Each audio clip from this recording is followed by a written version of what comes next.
Why, hey there artists! This is Paint With Me Spring Florals Edition. We're going to be doing spring floral cards. My name is Tira. I'm an eco artist and the owner of Vintage Watercolors and eco-friendly art shop. Here I have my materials: masking tape, pencil, fine line Sharpie marker, or you can use a pen, my round brush, and the handmade watercolors: red cinnabar, yellow iron oxide, black iron oxide, and Viridian. Now first, I'm going to apologize for my camera throughout the video. It was being a little feisty. If you would like to skip to the pertinent parts, I do have the times listed below. First, we are going to mask the sides of the watercolor paper to make sure it stays in place. Since we are doing a small doodle, we don't need to surround the entire watercolor page, just a little bit of the sides to keep it in line.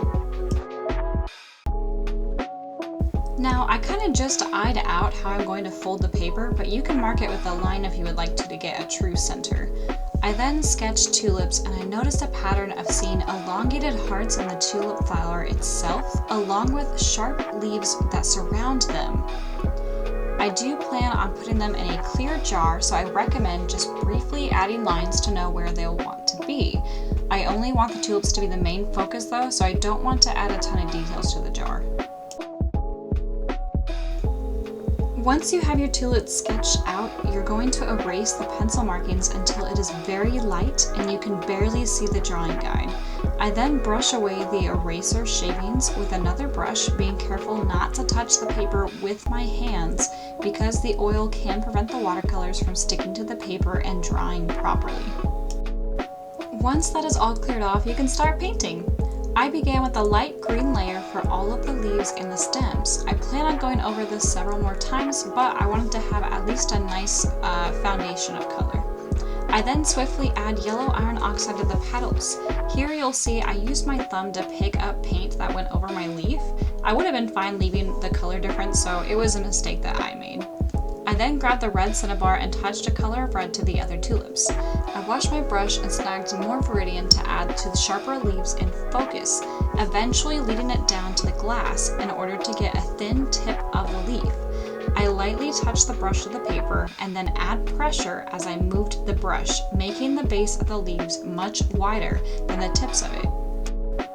I apply less pressure to the stems to keep them thin and dot a few Viridian lines into the tulip's base to add the bleeding effect of the green into the yellows and reds.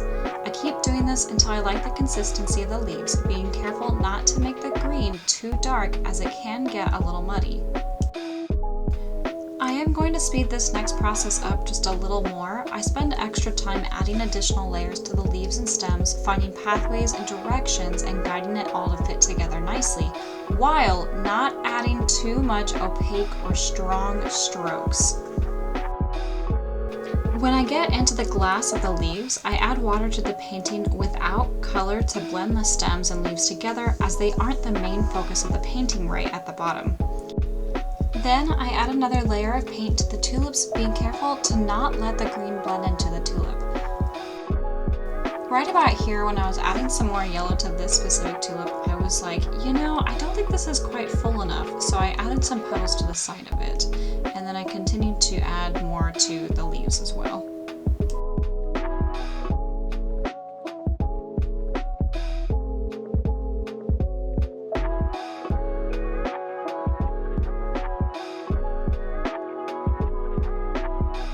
When we start working on the glass, I add a very light layer of black iron oxide, and then I let the paint bleed together into the green, creating a distorted effect as if the stems are in the glass. What? I do add a few more details to the stems and the leaves, and then I just let it sit to dry.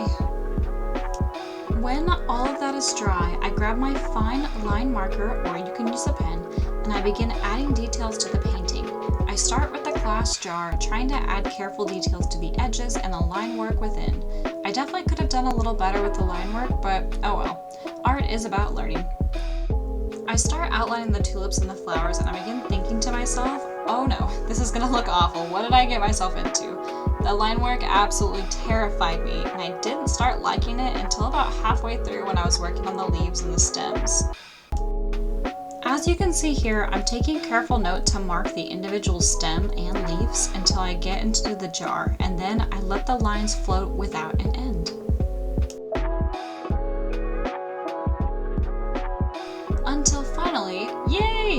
done! It looks really nice, and I still wasn't too convinced until literally folding it in half, and then I was like, oh, actually, yeah, I think I really like this. I then creased the card. I did struggle through it, but I finally got it creased, and all you gotta do now is add your message and your signature, and you are ready to send it out. Please like, subscribe, follow, pledge on Patreon, all the things. Thanks for watching.